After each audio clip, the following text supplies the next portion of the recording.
Tema atau topik yang dibicarakan ini dimulai dengan bebaskan jiwa. Ya, kita semua mengerti bahwa kita semua ini adalah perpaduan dari fisik dan psikis, jasmani, dan ada yang menyebutkan dengan jiwa, batin, psikis, dan lain-lain yang non-fisik. Bebaskan jiwa, bebaskan batin. Tentu ada yang membelenggu, sehingga ada keinginan alami untuk membebaskan belenggu itu, sehingga batin atau jiwa itu menjadi terbebas. Lalu siapakah yang membelenggu itu dan seperti apakah belenggu itu? Yang membelenggu sebenarnya ya pikiran kita sendiri. Pikiran kita sendiri itu membelenggu mental kita sehingga mental kita itu tidak bebas. Yang membelenggu bukan unsur dari luar. Tadi Ida Sri Begawan mengatakan mengubah pikiran. Ya, dengan kalimat yang lain, bebaskanlah pikiran itu dari belenggu yang dibuat oleh pikiran sendiri. Bukan datang dari luar, bukan. Dan pikiran itulah yang harus diubah supaya bisa bahagia dalam bekerja. Dan meskipun saya tidak bekerja, tetapi judul yang diberikan Dr. Lisa ini cukup baik. Bukan bekerja untuk mencapai bahagia, terbalik. Dengan bahagia itulah kita bekerja. Sebab kalau bekerja untuk mencari bahagia itu beban. Dan ukuran bahagia itu juga berubah-ubah. Sehingga mungkin sampai meninggal, kalau bekerja untuk bahagia sampai meninggal merasa tidak bahagia. Amat berbeda dengan bahagia dalam bekerja.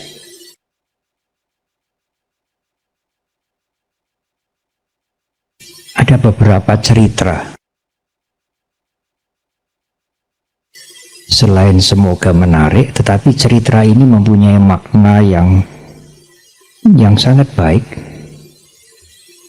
Sampai di Korea itu cerita ini seperti wajib dipahatkan, dilukiskan di wihara-wihara. Ada dua orang biksu atau biku Korea sedang melakukan perjalanan. Sampailah malam hari dan pada waktu itu belum ada penerangan.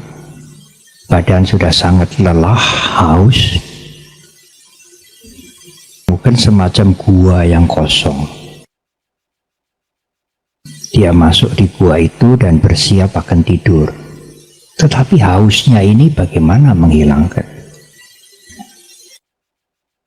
Di kegelapan gua itu dia meraba-raba dan menemukan seperti cawan, mangkuk. Oh, ada airnya. Dia minum air itu berdua. Meskipun tidak menghilangkan haus sepenuhnya, tetapi lumayanlah dia tidur nyenyak dengan tenang. Karena pikirannya tenang, fisiknya yang haus juga terobati. Begitu pagi dia bangun, alangkah terkejutnya. Ternyata tempurung yang berisi air itu yang semalam dia minum dengan enak, tengkorak kepala manusia. Kalau malam itu dia melihat, setelah meminum itu dia melihat bahwa tempurung itu adalah tengkorak kepala manusia, dia tidak bisa tidur. Tetapi pikiran dia malam itu tidak terganggu sehingga dia bisa tidur tenang. Karena pikirannya tenang, pikirannya tidak terganggu, dia bahagia.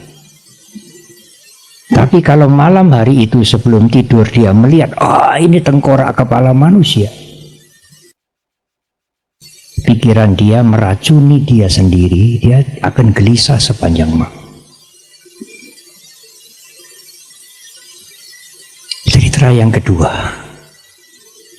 ada seorang ibu di Tibet mempunyai 2 anak laki-laki yang berdagang ke India. Setiap kali perjalanan, anaknya ini pulang setelah 2 minggu, kadang-kadang 1 bulan. Sang ibu berpesan, anakku, kalau kamu ke India tolong mencari. Ibu mau apa? Aku mau relik. Relik itu sisa jasmani.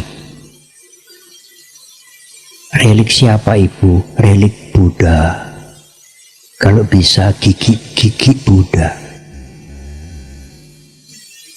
Ya, sekarang ini diyakini ada gigi Buddha yang disimpan di pagoda di Beijing 1, di Kandy di Sri Lanka 1. Yang konon pada waktu kremasi gigi itu tidak terbakar oleh api.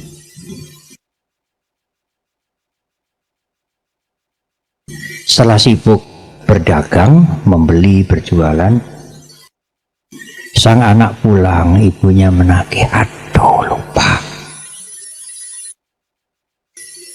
Sang ibu kecewa. Lalu pergi yang kedua, jangan lupa ya nak, jangan lupa cari relik gigi Buddha, danta datu dalam bahasa Sanskerta.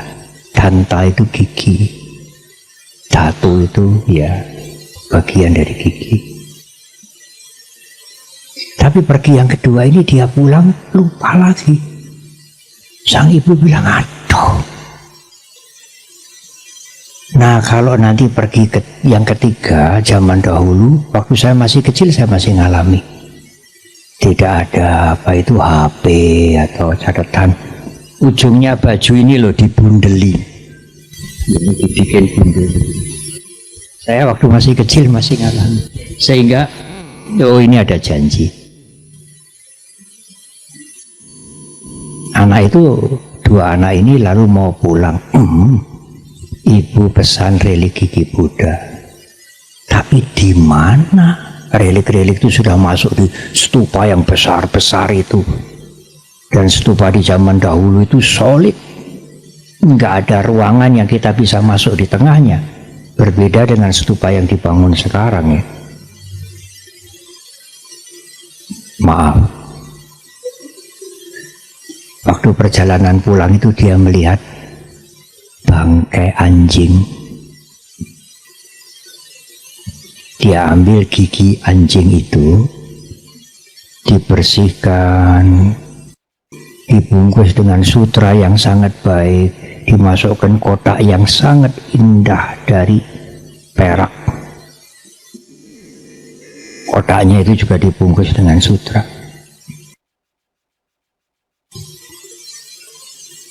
Datang diberikan ibunya. Aduh, ibunya bahagia luar biasa. Relik yang diberikan oleh kedua anak laki-lakinya itu ditaruh di meja sembahyang. Tiap pagi sore dia sembahyang, bermeditasi. Sampai suatu ketika anaknya melihat ibunya ini waktu meditasi keluar sinarnya. Dia mencapai sesuatu yang sangat tinggi.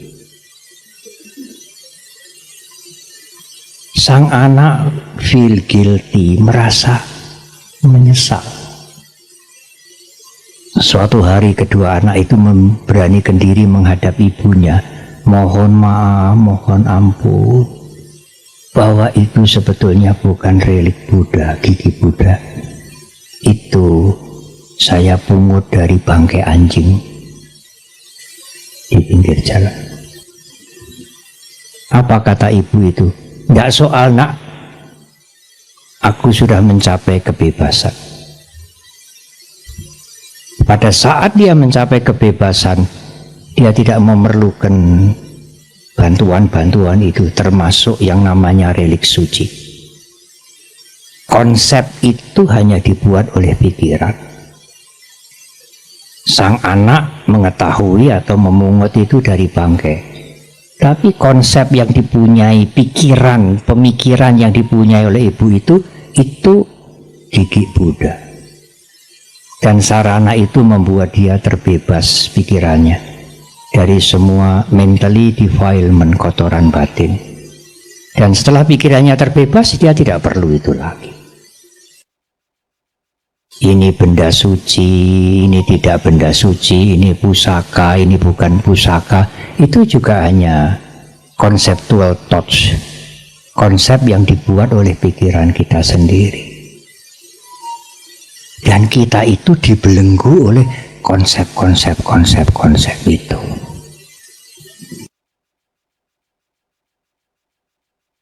Boleh saya menambah satu cerita lagi? Dulu saya pernah mendengar ada penyakit baru namanya semos. Senang melihat orang lain susah melihat orang lain senang.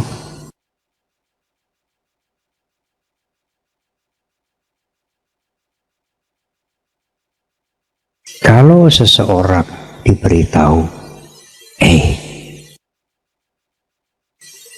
itu rumah si A itu semalam terbakar. Aduh, sorenya saya baru mau ngomong malam terbakar. Sang teman yang diberitahu itu mengatakan, iyalah, gimana lagi ya, di dunia ini semua kan tidak kekal. Apa tuh di alam semesta ini yang kekal? Tidak ada. Ya dia harus menyadari itu. Dia bisa menanggapi dengan bijak, dengan wise, dengan tenang.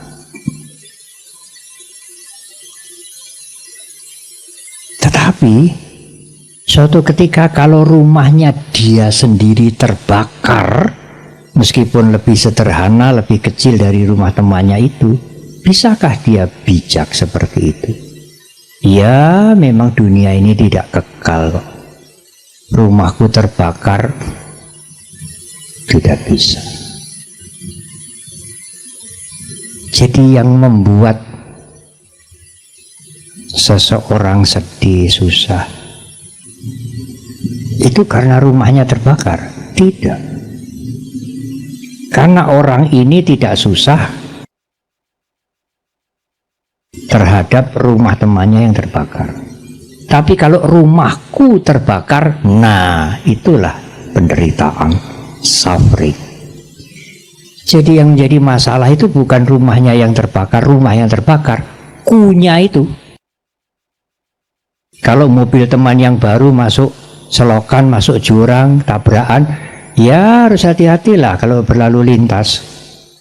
Tapi kalau mobilku, apalagi kredit belum lunas, penderitaan karena kunya itu.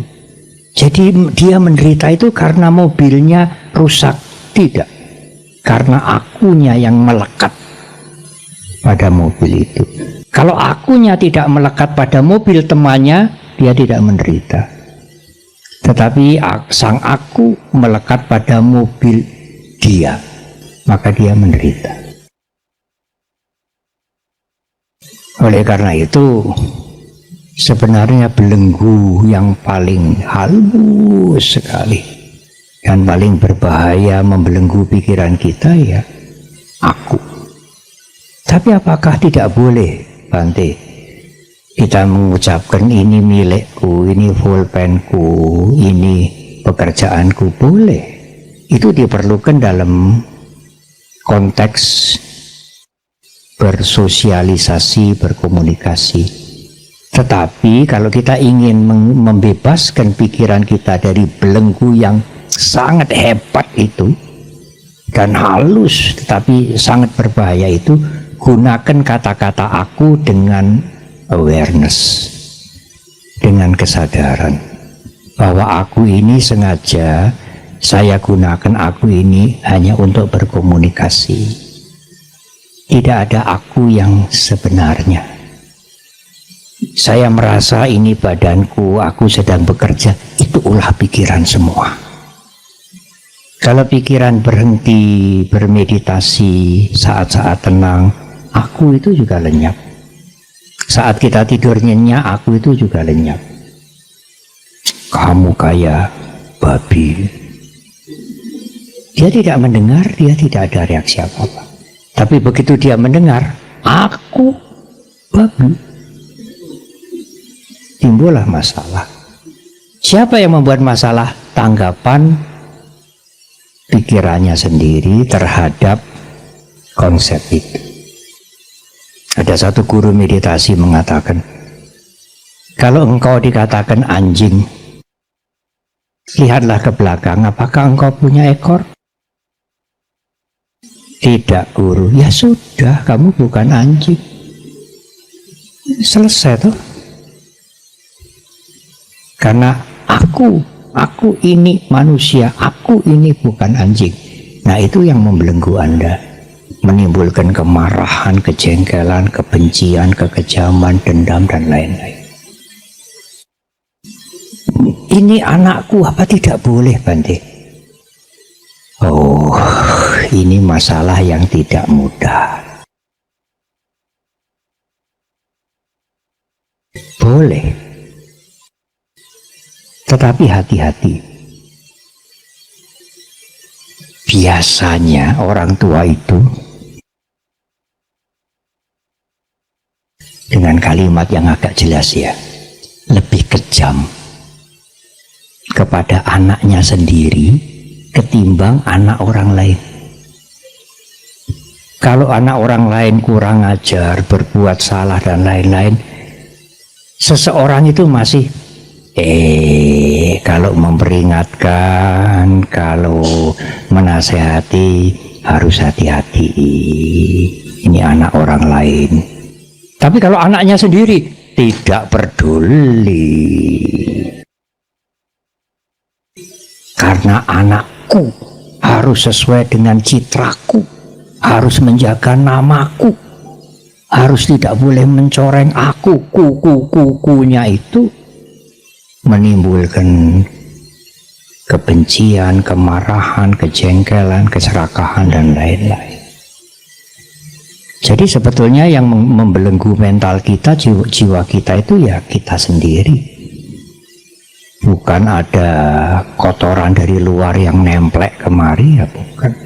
Oleh karena itu Dr. Herin mengatakan, di luar ini seperti apapun, kalau engkau bisa mengubah dirimu, engkau tidak akan terpancing untuk marah dan sebagainya. Oleh karena itu diperlukan pikiran yang tenang. Ida Sri Begawan mengatakan pikiran yang tenang itu seperti air yang tenang. Yang zaman dahulu kalau kita bercermin di air yang tenang itu akan mantul seperti apa adanya kita. Di dalam ajaran Buddhis juga ada 3 macam perumpamaan air yang diberikan oleh Buddha Gautama sendiri. Air yang bergelombang,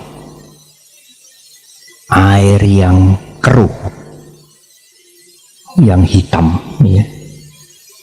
Air yang bergelombang, air yang mendidih. Bergelombang itu karena ada angin, mendidih itu karena seperti dipanasin itu. Lalu yang ketiga air yang keruh, yang bacin, yang bau. Itu pikiran kita.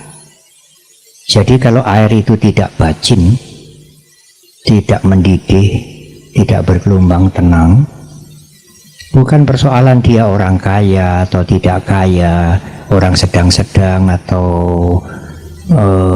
tidak begitu cukup. Kalau pikirannya tidak bergelombang, ya dia akan bahagia. Mengerjakan apa saja dia bekerja dengan bahagia. Dan dia bekerja bukan untuk meraih bahagia. Justru dengan bahagia dia mengerjakan segala sesuatu, itu hasilnya jauh lebih secara fisik juga jauh lebih lebih bermutu daripada orang yang bekerja untuk mencari itu gaji, apa itu bonus, dan apalagi bekerja untuk bahagia. Mungkin sampai meninggal dia kecewa, tidak pernah menemukan bahagia. Bahagialah dalam bekerja, bukan bekerja dengan dibebani untuk mencari bahagia.